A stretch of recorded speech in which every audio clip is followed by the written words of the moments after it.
Hi అండి. ఈరోజు video వచ్చేసి దోసకాయ పచ్చిరొయ్యలు కర్రీ. ముందు రాయిలు నీట్గా తొక్కలు పొలుసుకున్న తర్వాత నీట్గా ఉప్పు వేసి కడుక్కొని పసుపు ఉప్పు వేసి బాయిల్ చేసి పక్కన పెట్టుకోవాలి. దోసకాయ చెక్కు తీసుకొని గింజలు తీసేసి ముక్కలు కట్ చేసుకోవాలి. చెక్ చేసుకోవాలి. కొన్ని దోసకాయలు చేదుగా ఉంటాయి. తర్వాత కడాయి పెట్టి వీటైన తర్వాత ఆయిల్ వేసుకుని ఒక స్పూన్ జీలకర్ర, కొంచెం కరివేపాకు వేసుకోవాలి. 2 రెబ్బలు వేసుకుని బాగా వేపాలి. తర్వాత పెద్ద ఒక ఆనియన్స్ ముక్కలుగా కట్ చేసుకుని 2 టమాటీలు,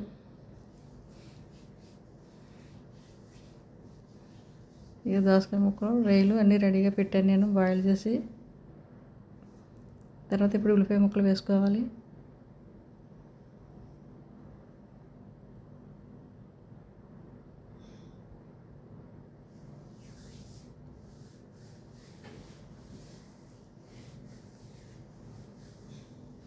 ఒక 1/2 స్పూను అల్లం వెల్లుల్లి పేస్ట్ వేసుకోవాలి.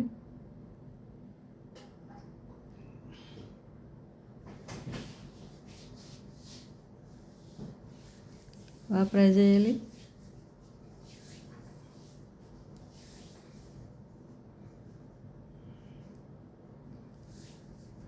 ఉల్లిపాయలు ఇలా గోల్డ్ కలర్ వచ్చే వరకు వేపుకోవాలి.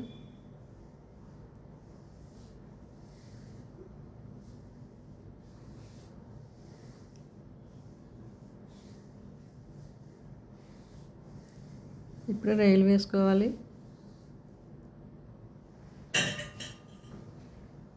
రొయ్యలు ఇలా బాయిల్ చేసుకోవడం వల్ల ఉప్పు పసుపు వేసి స్టవ్ మీద పెడితే వాటర్ లాడుతూ వస్తుంది. వాటర్ పంపిస్తే ఇలా డ్రైగా అవుతాయి. ఇలా వేసుకుంటే నీసువాసన రాదు. కూర బాగా వేగుతాయి.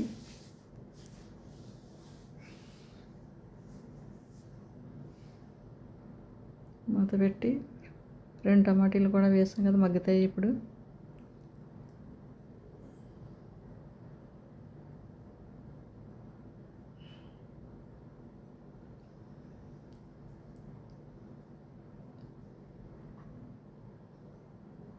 టమాటీలు మెత్తపడ్డాయి.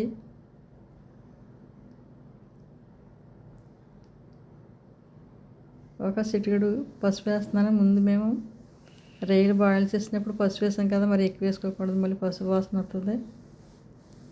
మంచిగా చాలా తక్కువగా ఒక 1/2 స్పూన్లా వేసాను.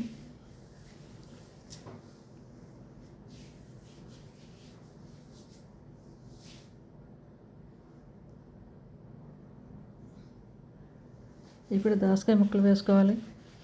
ముక్కలు మరీ పెద్దగా కట్ చేసుకోకూడదు, చిన్నగా చేసుకుంటే తొందరగా ఉడుకుతాయి దోసకాయ ముక్కలు. మూత పెట్టి వాటర్ వస్తుంది చూడండి. ఎక్కువ వాటర్ వస్తుంది. నీళ్ళు వేయకుండానే ఉడుకుతుంది. కానీ మనకి గ్రేవీ కావాలనుకుంటే ఒక గ్లాసుడు వాటర్, చిన్న గ్లాసుడు వాటర్ వేసుకుంటే గ్రేవీ వస్తుంది.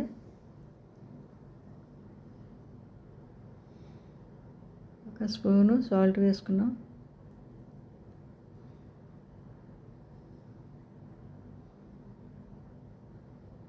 ఒక 2 స్పూన్లు కారం,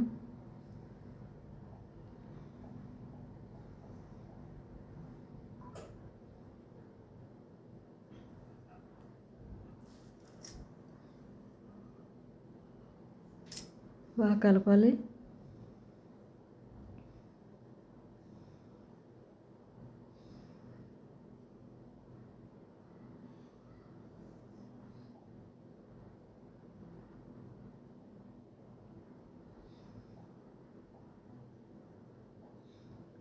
ఒక 1/2 స్పూన్ ధనియాల పొడి,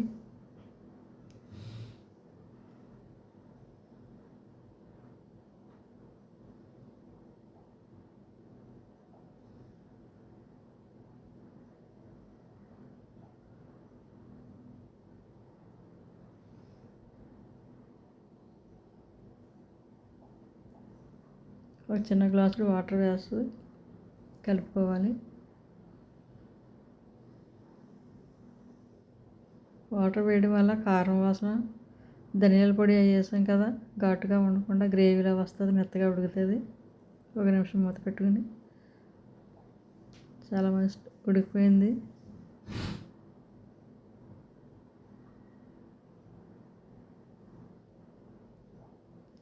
కూర తయారైంది. తర్వాత కొత్తిమీర వేసుకుని స్టవ్ ఆఫ్ చేసుకుంటే మా ఛానల్ కొత్తగా చూసేవారు సబ్స్క్రైబ్ చేయండి, లైక్ చేయండి, షేర్ చేయండి.